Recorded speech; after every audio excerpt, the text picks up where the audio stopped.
Ana endi aynan ushbu 16-mavzuda yana bir tushuncha to'g'risida ma'lumot beriladi. Bu shunday tushuncha ediki, huquq atamasini ikki xil ma'noda qo'llash tushunchasi to'g'risida.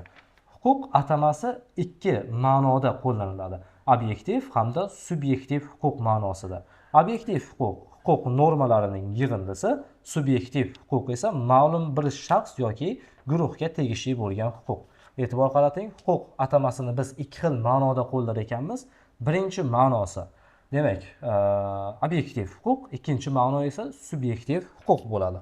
Demak, obyektiv huquq bu huquq normalarining yig'indisi, subyektiv huquq esa ma'lum bir shaxs yoki guruhga tegishli bo'lgan huquq hisoblanar ekan. Endi huquq deyilganda har doim ham ijobiy ma'no tushunilavermaydi. Huquq o'zi ijobiy narsa. Huquq o'zi ijobiy narsa. Men sizga hozir obyektiv huquq hamda subyektiv huquqning bir-biridan farqini tushuntirib berish maqsadida huquqning salbiy tomonlarini ochib berishga harakat qilaman. Deylik, fashistik davlatlar yoki neodemokratik totalitar davlatda ham huquq mavjud bo'ladi. Tasavvur qilyapsiz-a? Huquq totalitar davlatda mavjud. U totalitarmi, fashistikmi, u avtoritar davlatmi, umuman qaysi turdagi demokratik davlat bo'lsa ham unda huquq mavjud bo'ladi. O'zi huquq demokratik davlatda mavjud bo'ladi deb o'rganganmiz, lekin tasavvur qiling, demokratik davlatda yoki etatik davlatda ham huquqlar mavjud bo'lishi mumkin ekan. Lekin bu huquqlar, deylik, yashash huquqi, vijdon erkinligi huquqi, so'z, fikrlash, e'tiqod erkinligi huquqi, turar joy daxlsizligi huquqi, advokat yordamidan foydalanish huquqi, deylik, ariza taklif va shikoyatlar bilan murojaat qilish huquqi va davlat ishlarini boshqarishda ishtirok etish huquqi, miting, yig'ilish, namoyishlar o'tkazish huquqi emas. Yuqorida sanab o'tgan huquqlarimiz hammasi subyektiv huquqlar, aniq bir shaxsga tegishli bo'lgan huquqlar. Obyektiv huquq haqida gapiradigan bo'lsak, aynan ana shu demokratik davlatda obyektiv huquqlar ham mavjud bo'ladi. Obyektiv huquq deyilganda biz huquq normalarining yig'indisini nazarda tutamiz. Huquq deyilganda faqat mana yashash huquqiga o'xshagan, vijdon erkinligi huquqiga o'xshagan shaxsga tegishli bo'lgan huquqlar tushunilavermaydi. Balki tartib, qoida, qonunlar yig'indisini ham biz huquq deya ataymiz. Deylik, demokratik davlatda huquqshunoslik degan fan mavjud, huquq degan fan mavjud bo'lishi mumkin, maktablarda o'tilar. Ularda ham huquq bor. Nimagaki o'sha davlatda ham nima bo'ladi? Konstitutsiya mavjud bo'ladi. Deylik, avtoritar davlat. Davlat rahbari demokratik o'zini davlatini avtoritar hech kim bilan bo'lishmasdan boshqaradi. U monarxiya shaklidagi davlat emas, lekin u respublika shaklidagi davlat bo'lsa ham davlat rahbari umrbod davlatni boshqaradi. Deylik, bu avtoritar davlat.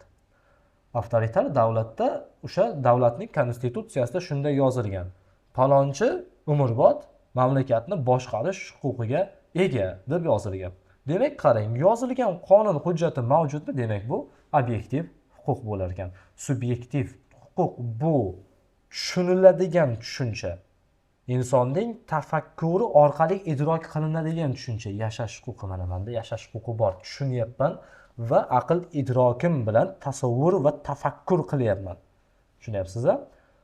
Obyektiv huquq esa aynan obyekt shaklida mavjud bo'lgan huquqqa nisbatan aytiladi. Konstitutsiya, qonun, farmon, qaror, hujjat, konstitutsiya, kodeks yoki shunga o'xshagan huquqlar yozilgan to'plamlar, bular obyektiv huquq hisoblanadi. Tushunarli-a? Demak, obyektiv huquq demokratik davlatda bormi? Bor. Shaxsga tegishli bo'lgan huquq emas. Obyektiv huquq, ya'ni hujjatlar bor-ku u davlatda. Qandaydir tartib qoidani, mayli u yaxshi tartib qoida bo'lsin, mayli u yomon tartib qoida bo'lsin, qanday ma'nodagi tartib qoida bo'lishidan qat'iy nazar qoida davlatda bor-u, demak, ana shu qoida yozilgan hujjatlar, ana shu huquq normalarining yig'indisi bu obyektiv huquqdir.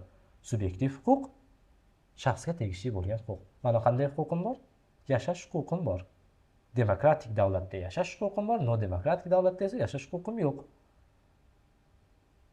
Obyektiv huquq. Bu subyektiv huquq edi.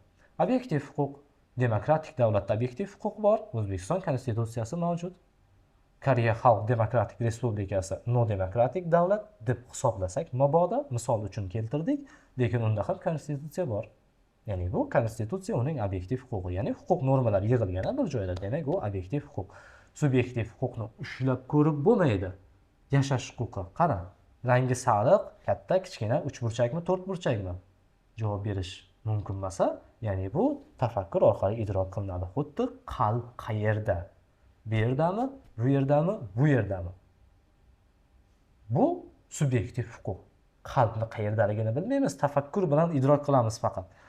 Obyektiv huquq esa bu yurak. Yurakni ushlab ko'rish mumkin. Qayerdaligini bilamiz. Tushunyapsizmi? Demak, ana shunday holat. Endi demokratik, nodemokratik davlatlar misolida aytadigan bo'lsak, yaxshi odam demokratik davlat deb tasavvur qiling, yomon odam nodemokratik davlat deb tasavvur qiling.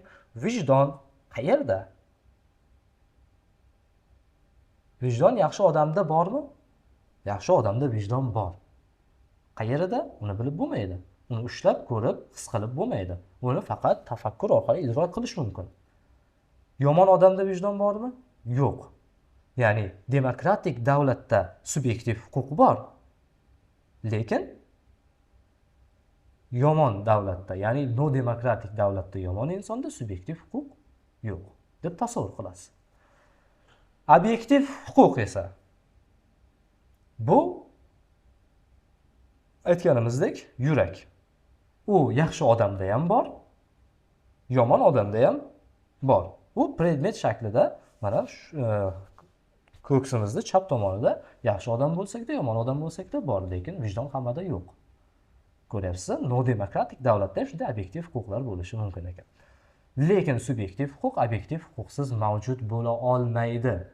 Subyektiv huquq obyektiv huquqsiz mavjud bo'la olmaydi. Ya'ni yashash huquqiga egamizmi? Qayerdadir yashash huquqing bor deb aytib qo'ygan bo'lishlari kerak. Yozib qo'ygan bo'lishlari kerak. Misol uchun konstitutsiyamizning 25-moddasida yozib qo'ygan bo'lishlari kerak. Vijdonimiz borligini, demak, tafakkurimiz his qilishi kerak. Mana shunday tushuncha bilan ifodalasak bo'ladi obyektiv huquq hamda subyektiv huquqning bir-biridan farqini.